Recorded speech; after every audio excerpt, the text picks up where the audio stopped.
Poslednú dobu som strávil veľa času na sociálnych sieťach, čo je tak trošku paradox, pretože aj keď o tom často rozprávam, najmä o tom, ako dokážu sociálne siete negatívne vplývať na mentálne zdravie človeka, som ako si ani ja sám neodolal túžbe scrollovať a nechať sa vtiahnuť do tohto nezmyselného kolobehu. Preto ak prežívaš niečo podobné, tak toto video je pre teba ako stvorené. Dnes si ukážeme 6 spôsobov, ako dokážeš obmedziť svoj čas na sociálnych sieťach, na telefóne a vytvoriť si celkovo zdravšie hranice s digitálnymi technológiami. A keď budem prevažne rozprávať o telefóne, tieto poznatky, info si vieš aplikovať na ktorýkoľvek kúsok technológie. Poďme na to. Skvelým spôsobom na digitálny detox je vytvoriť si doma svoju beztechnologickú zónu, kde nebudeš používať žiadnu technológiu.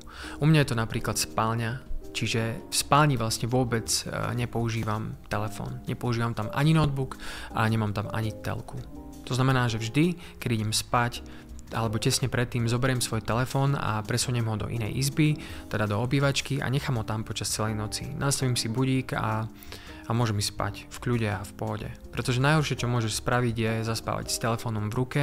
Mnohí ľudia to takto práve že robia, ale modré svetlo, ktoré vyžaruje displej a aj celkovo jednoducho všetky tie notifikácie zo sociálnych sietí zhoršujú kvalitu tvojho spánku, pretože zbytočne stimulujú tvoj mozog a ty nemáš čas si proste oddychnúť.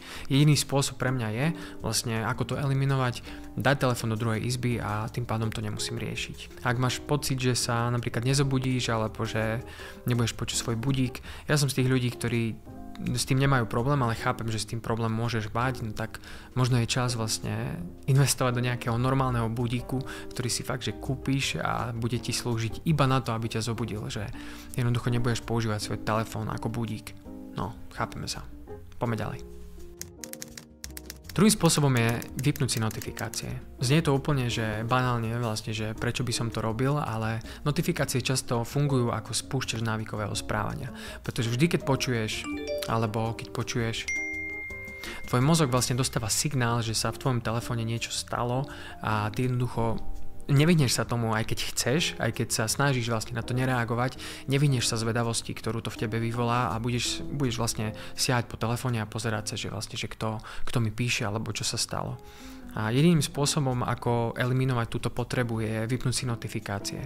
Pretože možno sa ti zdá, že nevadí, keď proste raz za čas si pozriem telefón alebo čo, tak predstav si, že sa učíš alebo pracuješ a fakt, že potrebuješ sa na niečo sústrediť a zrazu ti pípne notifikácia z Instagramu alebo z WhatsAppu. Jednoducho rozruší ťa to, či chceš alebo nechceš. A to je vlastne blbosť, lebo potom keď ti pípne vlastne notifikácia, ty ten telefón zoberieš do ruky, ale pozrieš si, čo je nové, ale často ťa to vtiahne a začneš proste scrollovať a zrazu zistíš, že OK, zase som scrolloval 10 minút a teraz vlastne sa neviem vrátiť k tomu, čo som robil. Čiže toto je druhý spôsob, veľmi efektívny. Ďalším spôsobom je prepnúť svoj telefón do sivého módu. Áno, počuješ správne. Každý telefón by mal mať túto funkciu, aspoň teda na iPhone je dostupná, ale určite aj na Androide. Je to vlastne, nejde o nejaký zázračný trik, hlavným predpokladom je, že ak v tvojom telefóne bude všetko v sivej farbe, tak ťa nebude lákať tak ako zvyčajne. Táto funkcia by mala byť dostupná, pretože je vlastne určená pre ľudí, ktorí majú poruchu videnia súvisiacu s farbami.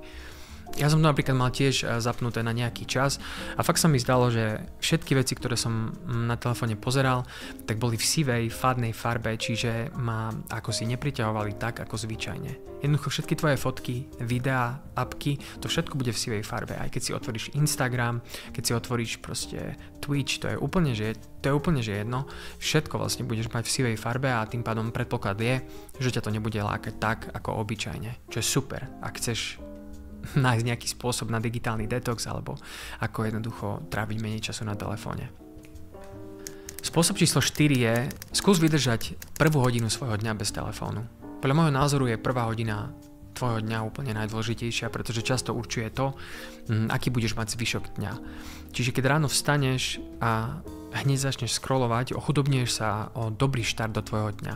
Pretože všetka tvoja mentálna energia, všetka tvoja motivácia, ktorú máš ráno vlastne najviac, keď vstaneš, tak vlastne upriamíš ju na problémy a na životy iných ľudí a tým sa ochudobňuješ o to, aby si sa sústredil alebo sústredila proste na seba. Skús to zmeniť tak, že vlastne keď vstaneš, a budeš mať telefón v tej druhej izbe a budeš ešte stále v svojej beztechnologickej zóne, tak skús venovať tú prvú hodinu naozaj proste samej sebe.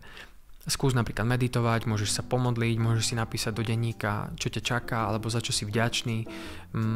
Dokážeš si zacvičiť, meditovať, spraviť si dobré raňajky. Jednoducho naozaj budeš cítiť rozdiel, pretože ťa nevtiahnu problémy iných ľudí a naozaj tú prvú hodinu si ustrážiš pre seba a pre svoj vlastný život a budeš sa cítiť oveľa lepšie. To ti garantujem.